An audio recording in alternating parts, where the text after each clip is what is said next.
Bonjour à tous, aujourd'hui je vais vous présenter le remplacement de la courroie de distribution, donc kit de courroie de distribution avec pompe à eau, également donc kit de courroie d'accessoires. L'exemple est pris sur une Renault Clio 3, donc c'est un moteur essence, c'est le moteur 1 litre de 16 soupapes de 100 chevaux. Donc la première étape va être le démontage de la roue. Donc pour le démontage de la roue, à ce niveau-là, on a une espèce de petit boulon là qui vient tenir en fait le cache qui nous donne accès aux écrous. Donc pour le desserrer, on va prendre une pince de ce type là. Alors je sais pas s'il n'existe pas un outil peut-être éventuellement. Donc on prend une pince et on vient donc le faire tourner. Donc on le desserre entièrement, ce qui va nous permettre d'enlever ce cache là et avoir accès aux écrous de roue. Voilà, donc une fois mon cache enlevé, on a donc accès, comme je vous disais, aux écrous de roue. Donc on va venir les enlever, il vous faut une douille de 17, on enlève les 4 écrous de roue pour pouvoir enlever la roue. Voilà, donc une fois ma roue enlevée, la prochaine étape va être de dégager le garde-boue donc à ce niveau-là pour avoir accès derrière aux courroies. Donc alors pour ce faire, il faut enlever les clips. Vous avez un clip situé à ce niveau-là. Vous en avez un ici derrière là qui est manquant mais normalement qui doit être là. Vous en avez ensuite également un ici. Et un tout en haut. Donc inutile d'enlever tout le passage de roue, on va enlever jusqu'à cette partie là. On viendra également donc en dessous sur la bavette à ce niveau là enlever ces deux vis là. Donc vous en avez une ici et une ici, c'est du torque 120. Donc on enlève les clips et les vis pour pouvoir enlever le garde-boue. Donc pour enlever les clips, on fait de la manière suivante. Alors moi j'utilise un outil, on vient passer donc en dessous du clips et le tirer vers nous, voilà, pour le déclipser. Donc on fait ça sur tous les clips. Si vous n'avez pas l'outil, vous pouvez prendre en premier un tournevis plat, vous levez un peu, et ensuite avec une pince vous tirez. Bon, donc une fois que j'ai retiré les clips, je vais simplement donc venir dégager le garde-boue donc à ce niveau-là et le faire venir donc sur tout le long. On le tire. Voilà, ensuite on vient le dégager. Et donc comme je vous disais, ça nous donne un meilleur accès à ce niveau-là, au niveau de la courroie de distribution et la courroie d'accessoires également. Alors, dans un premier temps, en contrôle visuel, on voit bien que la courroie d'accessoires est complètement craquelée, donc à remplacer. Bon, donc ensuite, ce qu'on va faire, c'est on va venir enlever la plaque moteur inférieure, donc la plaque plastique, pour pouvoir se laisser accès au niveau du carter moteur et pouvoir lever le moteur, afin d'enlever le support moteur. Donc pour enlever la plaque inférieure, vous avez des petites vis, donc c'est du 10, vous en avez une à ce niveau-là, vous en avez une ici, une un peu plus loin là-bas. Vous en avez également les mêmes que je vous ai montré de ce côté. Voilà, donc on vient enlever ces vis là dans un premier temps pour enlever la plaque inférieure. Bon, donc une fois que j'ai enlevé les deux vis à ce niveau là, ce qu'il va falloir faire, c'est lever un peu ici là et venir enlever les vis, les dernières vis manquantes. Alors là, elles y sont pas, il y en a normalement une à l'origine ici, on avait une au milieu là et la dernière pareil qui est manquante. Donc à ce niveau là, donc on vient enlever ces trois vis, c'est également du 10. Ça nous permettra donc d'enlever la plaque inférieure. Bon, une fois ma plaque moteur enlevée, je vais donc venir mettre un cric en appui donc à ce niveau-là. Attention à ne pas prendre sur le bouchon, sinon ça va déformer. Donc on vient prendre un appui ici pour pouvoir soulager le moteur et enlever donc le support moteur supérieur. Bon, donc comme dit précédemment, je suis venu positionner donc le cric en dessous du moteur, du carter moteur. J'ai mis un peu en tension, je vais maintenant démonter mon support moteur. Donc le support moteur supérieur situé à ce niveau là. Donc pour le démonter, il va falloir venir enlever les trois boulons présents ici. Donc vous en avez ici les trois vis là, ensuite vous en avez une à ce niveau là et une derrière à ce niveau là. Donc on vient desserrer les 5 boulons. Donc pour le desserrage des 5 boulons du support moteur, il vous faudra une douille de 16. Bon, donc après avoir enlevé les 5 boulons qui entourent mon support moteur, je vais simplement venir à ce niveau là donc déclipser les deux durites qui passent en dessus. Donc simplement je les lève et ensuite je vais venir donc retirer mon support moteur. Voilà, ce qui va nous laisser accès à ce niveau là derrière au niveau de la courroie de distribution. Donc ensuite, toujours par en dessus, je vais donc venir démonter cette partie là. Donc pour le démonter de cette partie, alors ça va être un peu compliqué à montrer, mais vous avez des vis, il y en a une dans le trou qu'on peut voir à ce niveau là. Vous en avez une, c'est difficile de vous mettre la lumière jusque là. Donc ensuite il y en a une en dessous ici à ce niveau là, donc celle d'en dessus dans le trou est là, et ensuite vous en avez deux donc sur le côté gauche vers ici, et là j'ai du mal à vous les montrer. Il y en a une là et la deuxième, elles sont en dessus l'une de l'autre. Voilà, donc on vient enlever ces deux vis là. Donc pour le desserrage des 4 vis, il vous faudra une douille de 10. Donc je vais essayer de vous les remontrer. Donc il y en a une, comme je vous ai dit, dans le trou ici. Vous en avez une après en dessous à ce niveau là, et les deux autres sur ce côté ici. Et donc une fois mes 4 vis enlevées, je viens donc retirer le carter. Alors je vais essayer de vous montrer un peu plus précisément où se trouvaient les différentes vis, si j'arrive à l'enlever bien sûr. Alors, voilà, donc on a, comme je vous disais, une vis à ce niveau là, une ici, une là et une là, et à ce niveau là vous avez un petit clip ici, donc on peut éventuellement venir l'enlever, qui vient en fait tenir cette connectique là. Donc prochaine étape, en dessous du véhicule, on va venir donc démonter la courroie d'accessoires. Alors pour ce faire, il va falloir venir desserrer le boulon qu'on voit ici. Alors le boulon est fait de la manière suivante. Comme on peut voir derrière, vous avez une empreinte plate qui permet de mettre une clé plate. Donc ça sera pour le serrage tout à l'heure. Là, on a juste à venir desserrer la partie Torx. Donc pour le desserrage de ce boulon, il faudra donc une Torx en 50. Bon, étant donné que je vais également changer mon galet, je vais venir desserrer donc entièrement le galet. Alors il faut faire attention, il me semble qu'à l'arrière il y a une patte qui le tient, donc à venir récupérer la patte ensuite derrière, qu'on viendra remettre après. Voilà, là la patte est tombée, donc je vais vous montrer cette fameuse patte. Voilà, donc comme je vous disais, la patte qui va à l'arrière c'est celle-là, donc elle est rentrée à l'arrière ici et elle vient coulisser, celle qui nous fait le réglage, donc elle est derrière à ce niveau-là. Voilà, donc on enlève ça, ensuite on va venir dégager la courroie d'accessoires. Donc on la sort de toutes les poulies. Voilà, donc ensuite à ce niveau-là, au niveau de la courroie de distribution, c'est une particularité de ce moteur. Vous avez la pompe à eau qu'on peut voir ici, donc qui part derrière toute la partie instrument, à savoir donc le compresseur de climatisation et l'alternateur. Donc il va falloir démonter tout ce gros support à ce niveau-là pour pouvoir ensuite démonter la pompe à eau une fois qu'on aura enlevé la distribution. Donc ça va être la prochaine étape.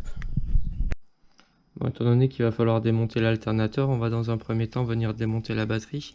Donc pour démonter la batterie, on va venir enlever ces deux boulons de 10 à ce niveau-là, ce qui va nous permettre de retirer la connectique là.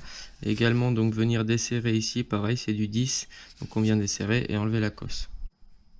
Bon, donc ensuite pour pouvoir donc démonter le support qui nous cache la pompe à eau à ce niveau là, alors je vais vous montrer avec le tournevis parce qu'il n'y a vraiment pas beaucoup d'espace pour y accéder. Donc il va falloir enlever les vis de l'alternateur, à savoir que vous en avez une ici et une là. Donc là c'est du 10, on va venir desserrer ces deux vis et enlever ces vis. Et ensuite il va falloir également venir tomber le compresseur de climatisation. Donc pour tomber le compresseur, vous avez deux vis en dessus. Vous en avez une située à ce niveau là et une un peu plus loin, plus profond, c'est du 10, et vous en avez également deux en dessous, donc situé à ce niveau là. Donc sur mon tournevis, ça part au bout du tournevis comme ça les vis, donc vraiment pas beaucoup d'accès. C'est du 10 également là pour desserrer. Donc on va venir enlever l'alternateur, le compresseur, ce qui va nous permettre ensuite d'avoir accès derrière. Donc vous avez des vis à l'arrière du compresseur qui permettent d'enlever le support en entier. Bon, je vais maintenant enlever donc les deux vis de mon alternateur, donc celle-là et celle d'en dessus. Alors celle d'en dessus a tendance à venir taper dans le longeron. Donc on se retrouve en haut du véhicule. Donc pour enlever la vis supérieure de l'alternateur, celle que je vous montrais par en bas, ne pas hésiter à relever un peu le moteur, ce qui va nous permettre de la faire passer par là. Et ensuite on va donc venir avec un pied de biche ou un tournevis se placer à ce niveau là, au niveau de l'alternateur, et faire levier pour pouvoir décaler l'alternateur. Donc comme dit précédemment, je viens positionner mon pied de biche et donc pousser l'alternateur vers l'arrière. On le fait reculer donc au maximum pour pouvoir se libérer un peu d'espace. Bon, j'ai reculé un petit peu mon alternateur, mais il n'y a pas assez de place en fait, comme vous pouvez voir à ce niveau là. L'alternateur vient buter dans la durite de suralimentation, donc il va falloir enlever cette durite. Pour enlever cette durite, il vous faut un tournevis plat, donc on va venir desserrer le collier qui est ici. Bon, également au niveau de la durite, on va venir défaire donc ce boulon là à ce niveau là, donc qui est pris derrière la durite ici, qui va nous permettre de nous donner un peu plus de flexibilité. Donc pour enlever ce boulon, il vous faut une douille de 10. Bon, donc une fois ma durite enlevée à ce niveau-là, je vais venir entièrement enlever cette durite-là, ce qui me laissera un meilleur accès comme par en dessus. Donc pour ce faire, on va venir enlever cette pièce-là qui gêne. Donc vous avez un petit boulon de 10 ici qu'il faut desserrer. Et ensuite, on va simplement venir donc le tirer vers l'arrière pour pouvoir l'enlever. Bon, donc voilà, j'ai décalé la durite au maximum vers l'arrière pour me laisser un peu plus d'espace. Bon, j'ai maintenant un peu plus de place donc pour manœuvrer mon alternateur qui est plus libre du fait de la place. Donc ce que je vais faire maintenant, je vais le sortir directement l'alternateur pour avoir un meilleur accès en dessous. Donc je vais sortir les connectiques. Alors vous avez une connectique à ce niveau-là qu'il faut enlever, donc il faut appuyer sur la patte et tirer la connectique vers l'arrière. Et ensuite un peu plus donc derrière l'alternateur, à ce niveau-là, vous avez un boulon, c'est du 13 qu'il va falloir également venir enlever donc pour pouvoir sortir l'alternateur du véhicule. Bon, donc une fois les connectiques débranchées, comme je disais, le plus avec la douille de 13 et la petite connectique ici, on vient donc sortir par le haut l'alternateur. Donc voilà, j'ai maintenant sorti mon alternateur. Alors pour se faciliter l'accès et pour pouvoir sortir l'alternateur plus facilement, il ne faut pas hésiter à venir enlever donc cette durite là qui est une durite d'alimentation en essence. Donc pour l'enlever, il va falloir prendre un petit tournevis plat, venir appuyer ici là sur la partie verte et donc on tire vers l'arrière pour l'enlever.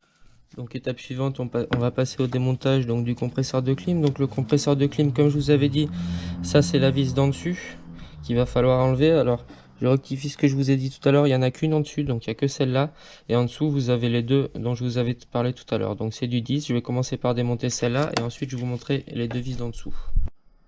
On va maintenant donc démonter les vis du compresseur, donc les vis inférieures. Alors pareil, il n'y a vraiment pas beaucoup de place, j'essaie de glisser la caméra. Donc vous en avez une ici de vis et vous en avez une un peu plus juste derrière. Donc c'est du 10, on vient enlever ces deux vis là également et ça nous permettra donc d'enlever le compresseur. Donc je vous fais une autre vue en vue d'en dessous. Donc les vis à enlever sont situées, donc là on voit les pattes où elles arrivent et donc elles sont situées à ce niveau là. Donc on peut voir celle que j'ai déjà démontée et à droite à ce niveau là la seconde. Donc une fois que j'ai enlevé les vis de fixation de mon compresseur, je vais venir le décaler au maximum, donc en le faisant passer à ce niveau là par le passage de roue pour pouvoir avoir accès ici au support. Bon, donc en fait j'ai pas forcément assez de place pour pouvoir l'amener ici parce qu'au fond là-bas on a donc les durites qui gênent. Donc ce que je fais, je l'amène un maximum vers l'avant. Le fait de l'amener vers l'avant, ça va me donner accès. Donc à ce niveau là on peut voir un boulon ici qu'il va falloir venir desserrer, donc qui est un des boulons du support donc de l'alternateur et du compresseur de climatisation. On va également venir enlever ce petit boulon là à ce niveau là. Donc ce petit boulon là c'est du 10 qui est juste un support de durite. Bon, je vais maintenant desserrer donc ma petite vis à ce niveau là de 10.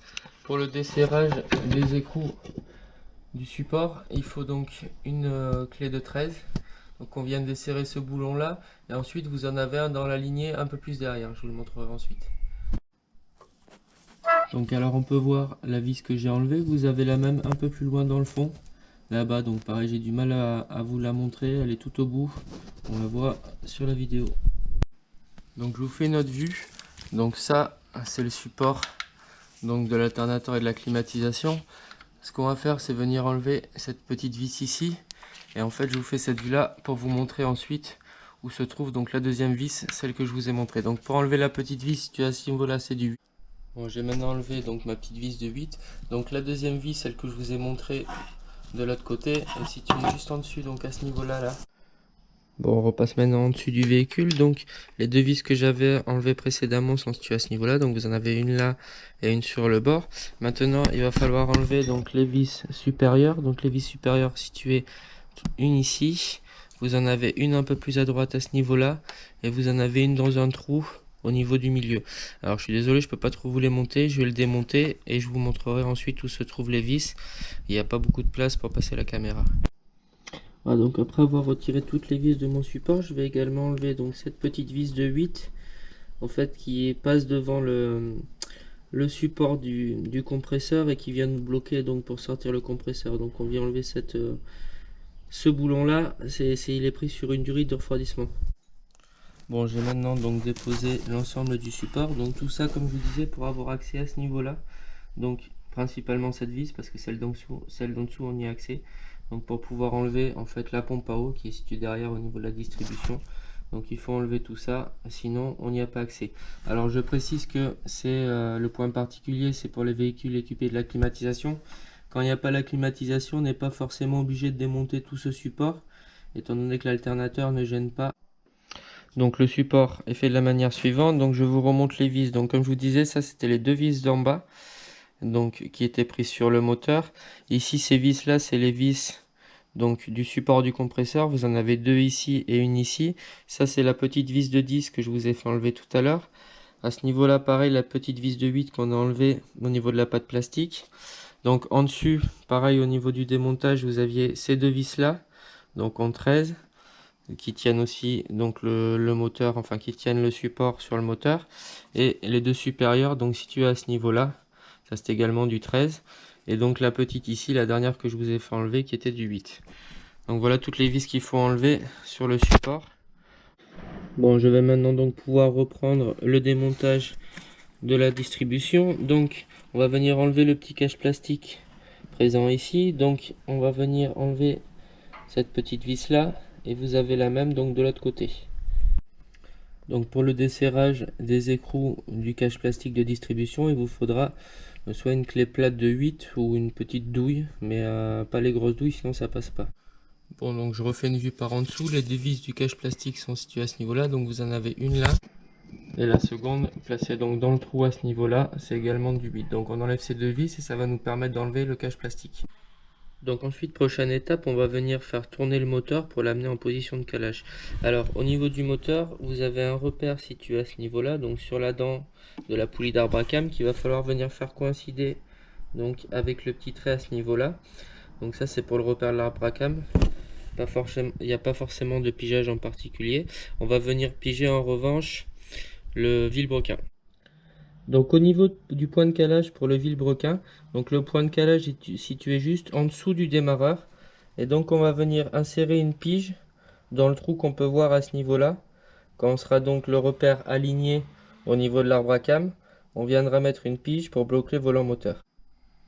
Donc pour déplacer mon moteur, je viens donc mettre une douille de 18 au niveau du boulon de la poulie d'ampère, et je vais donc faire tourner dans le sens des aiguilles d'une montre pour avancer donc mon moteur et amener donc le repère qu'on a en haut au niveau de l'arbre à cam en face du repère fixe que je vous ai montré. Bon, j'ai donc déplacé mon moteur et donc amené mon repère de poulie au niveau du repère fixe, donc à peu près au niveau. Je vais maintenant donc positionner la pige donc au niveau du vilebrequin où je vous ai montré juste en dessous du démarreur, ce qui va me permettre de bloquer le moteur. Bon, j'ai maintenant installé ma pige. Alors ce que je vous conseille de faire pour mettre la pige, c'est donc avec une main à ce niveau là, on vient faire donc tourner et avancer doucement le moteur.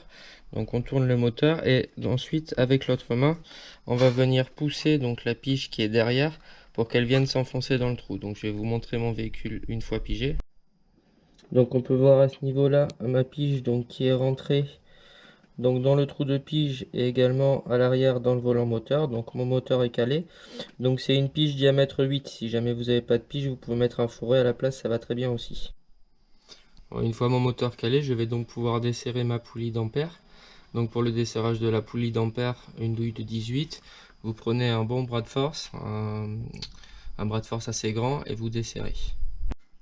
Bon, j'ai maintenant démonté ma poulie d'ampère. Alors ce qui sera important au niveau du remontage, c'est de bien faire attention à venir mettre donc la petite encoche que vous avez à ce niveau là, donc présente là, bien la remettre donc à ce niveau là, au niveau de la clavette. Donc ensuite, prochaine étape, on va venir enlever ce cache là. Donc pour ce faire, à ce niveau là au milieu, vous avez un boulon, c'est du 8 aussi, qu'on va venir enlever. Donc au niveau du vilebrequin également, on a un petit repère à ce niveau là, donc sur la dent, qui vient coïncider en dessous. Alors je vais essayer de vous montrer un peu mieux. On peut voir le repère ici et la fente ici. Donc mes repères sont bien alignés, mon moteur est bien calé, je vais pouvoir enlever maintenant la courroie de distribution. Voilà, donc après avoir bien pigé mon moteur, je vais maintenant donc démonter la courroie de distribution. Donc pour ce faire, on va venir sur le galet, agir sur le galet présent à ce niveau là. Donc on va venir desserrer le boulon de 13. Et pour ma part, je vais enlever le galet entièrement étant donné que je vais le remplacer.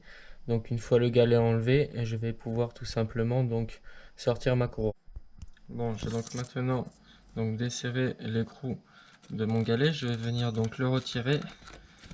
Voilà, on fait passer, on retire, ce qui nous permet d'avoir donc la courroie libre.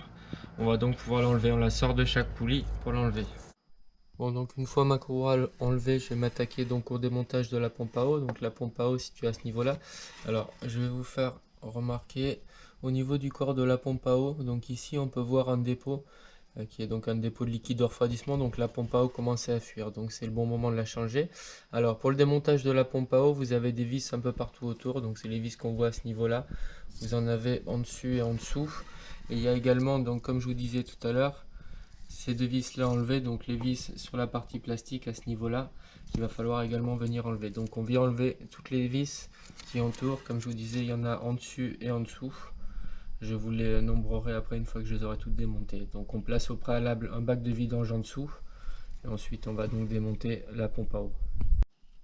Bon, donc une fois toutes les vis de ma pompe à eau enlevées, ce que je vais faire, donc soit par en haut, à ce niveau là, soit en dessous, à ce niveau là. On va venir prendre un tournevis et faire levier, sachant qu'en fait la pompe à eau est encore un peu collée, donc il faut la décoller. Ne pas hésiter à faire un peu de force pour la décoller. C'est le joint qui fait ça. Donc soit par en bas, soit par en haut, comme je vous dis. Mais il faut faire levier à l'arrière de la pompe, donc trouver un endroit pour faire levier. Voilà, j'ai maintenant démonté mon ancienne pompe. Alors comme je vous disais, on peut voir à ce niveau-là des amas de liquide de refroidissement, donc une petite perte de liquide de refroidissement. Donc au niveau de la pompe à eau, vous avez ici un joint, donc l'autre partie du joint est restée sur le moteur, il va falloir donc nettoyer le moteur. Et vous avez également un deuxième joint qu'on va changer, il est fourni dans le kit, donc il va sur la partie plastique que je vous ai montré tout à l'heure. Donc voilà, la prochaine étape maintenant, ça va être de nettoyer donc la portée du joint. Alors pour ce faire, dans un premier temps, on va prendre un cutter, enlever donc tout le surplus de joint à ce niveau-là. Donc une petite lame de cutter, on vient passer en dessous pour décoller tout ça. Et ensuite, à la fin, on viendra mettre un coup de papier de verre. Voilà, j'ai maintenant donc nettoyé mon plan de joint. Il reste plus d'anciens joints, j'ai poncé un petit peu. Je vais venir donc repositionner ma pompe à eau. Alors comme on peut voir ici, il y a des détrompeurs, vous en avez un en haut et un en bas, donc il n'y a pas de risque d'erreur au niveau de la position.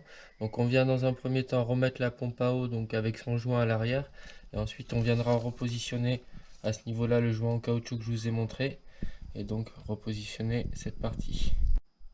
Donc au niveau du repositionnement de la pompe à eau neuve, moi ce que je vous conseille de faire, alors comme vous pouvez voir à ce niveau-là, j'ai remis quelques vis, donc j'ai mis les vis qui sont le plus accessibles pour les visser à la main. Donc j'ai mis deux vis de ce côté, j'en ai mis une ici à ce niveau-là, et donc j'ai déjà reprépositionné donc mon joint à l'arrière, ici là dans les vis, ce qui va me permettre qu'il soit guidé, qu'il soit bien en face de tous les trous. Bon, j'ai maintenant repositionné donc ma pompe à eau, donc comme je vous disais, je suis venu simplement avancer quelques vis. Donc là, étant donné que mon joint est derrière les vis, je sais qu'il sera aligné sur toutes les vis. Je vais donc maintenant revenir positionner toutes les vis de la pompe à eau. Donc là, je vous fais une vue d'en haut, toujours pareil pour vous montrer. Alors, il ne faut pas hésiter à contrôler donc le bon placement du joint. On le voit juste derrière la pompe à eau à ce niveau-là, entre le joint et le bloc moteur. Donc là, on voit bien qu'il est aligné avec ma vis. Les autres vis, c'est pareil, donc mon joint est bien centré. Donc au niveau du serrage des vis de la pompe à eau, donc il va falloir respecter un ordre. On va commencer par serrer donc celle-là, et ensuite on fait ça donc dans le sens des aiguilles d'une montre. Donc on fait celle-là, ensuite celle-là, ensuite celle-là, ensuite celle-là, en dessous ici, ici, et on finit donc par la dernière à ce niveau-là. Voilà, donc on serre bien toutes les vis au couple autour de la pompe à eau, et ensuite on viendra donc remettre la partie plastique qui vient ici. Bon, donc ensuite je vais repositionner mon joint caoutchouc. Donc j'ai au préalable pris le soin de le graisser pour éviter qu'il sèche, et donc je vais venir le repositionner au niveau de la pompe à eau.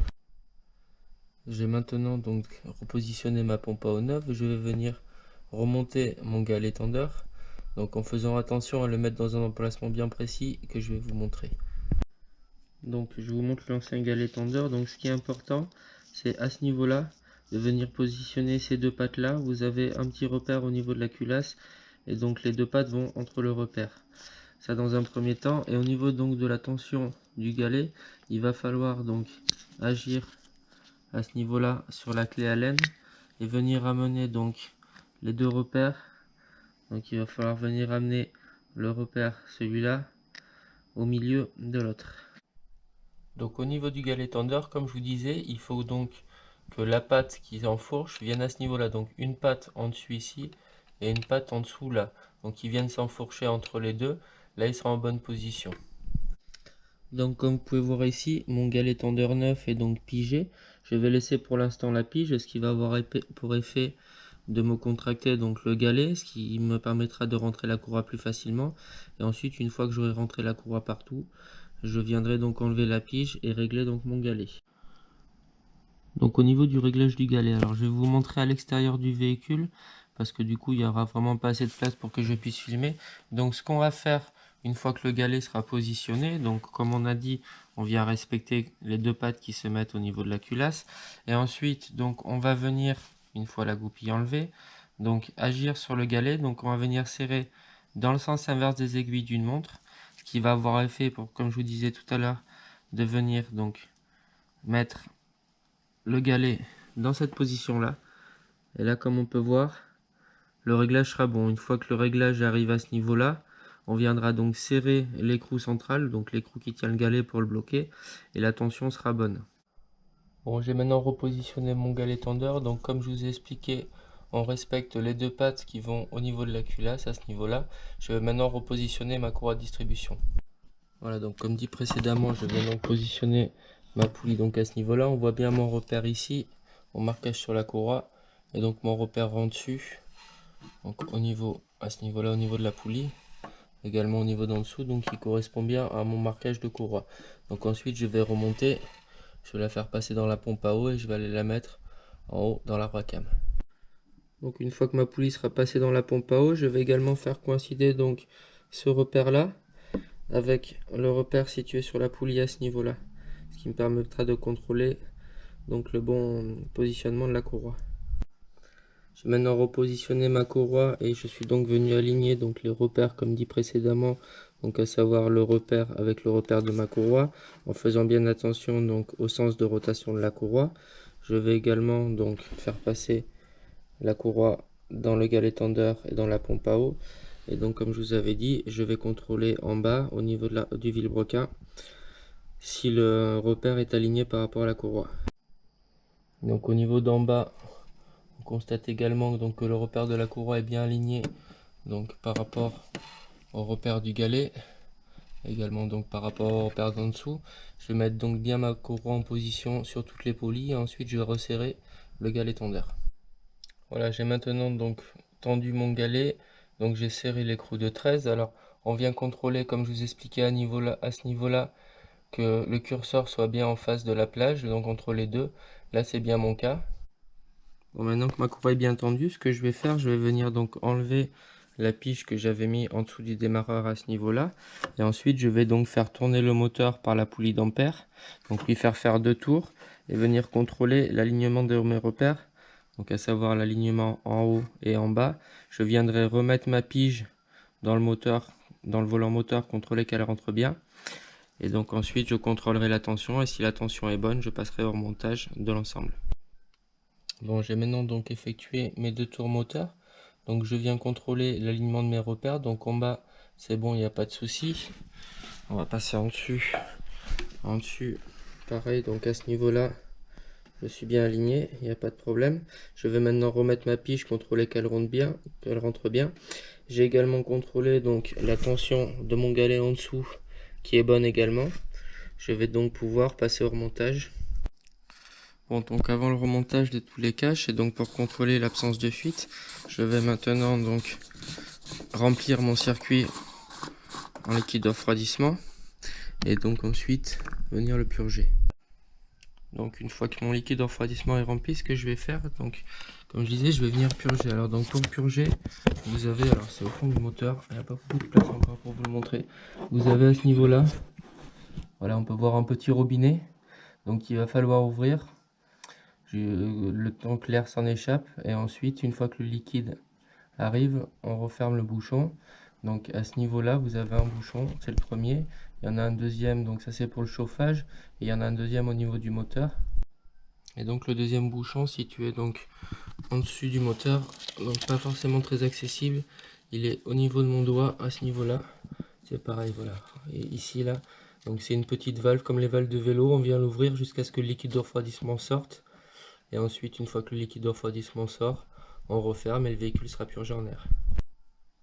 Donc une fois, au fur et à mesure que l'air s'échappe, ne pas hésiter à remplir le bocal de liquide de refroidissement, et donc on vient refaire la même opération, donc on rouvre le bouchon d'un côté et de l'autre. Bon, donc une fois mon liquide de refroidissement purgé, je contrôle l'absence de fuite au niveau de la pompe à eau, et ensuite donc je vais commencer à repositionner tous les caches. Donc dans un premier temps, je vais repositionner le cache plastique situé là. Ensuite je viens de remettre la poulie d'ampère, le cache plastique intermédiaire, et je remettrai également donc le carter alu supérieur. Alors je ne vais pas vous détailler le remontage de tout ça, c'est comme au démontage.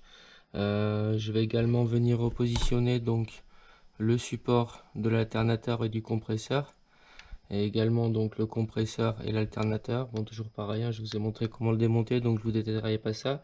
Et ensuite je vous montrerai par contre comment faire la tension de la courroie d'accessoires. Bon, j'ai maintenant pas mal avancé dans le remontage. Donc comme je vous disais, je vais vous présenter donc la tension de la courroie d'accessoires. Donc je suis déjà venu dans un premier temps repositionner la courroie dans toutes mes poulies. Alors on met le galet neuf. Au niveau du galet neuf, on le remonte au maximum vers le haut, donc sur sa coulisse que je vous avais montré au démontage. Donc on le remonte, on fait passer la courroie, et ensuite on va venir agir, donc comme je vous avais expliqué, sur l'écrou qu'on a sur le galet, et on viendra bloquer ensuite une fois que la tension sera bonne. Alors je vais vous montrer sur l'ancien galet. Donc sur l'ancien galet, comme je vous disais, donc il y a une empreinte à ce niveau-là. Alors je crois que c'est du 20, mais avec du 21 ça passe. Donc ce qu'on fait une fois que le galet est en place, on vient tourner donc dans le sens inverse des aiguilles d'une montre, ce qui fait que le galet va avoir tendance à descendre et à venir serrer la courroie. Donc après au niveau de la tension de la courroie, elle se fait au jugé, en touchant la courroie avec le doigt. Donc moi je vais la tendre et je vous montrerai après comment elle est bien tendue. Voilà, donc comme dit précédemment, on va donc venir agir dans le sens inverse. Et là on constate que ça tend la courroie. Donc on tend bien la courroie comme ça, et ensuite on va venir bloquer, une fois que la tension est bonne, le boulon en torx. Donc une fois ma courroie tendue, je viens donc contrôler. Il faut en gros que la courroie puisse faire, on va dire, un quart de tour et un peu de débattement comme ça. Donc là pour moi la tension est bonne.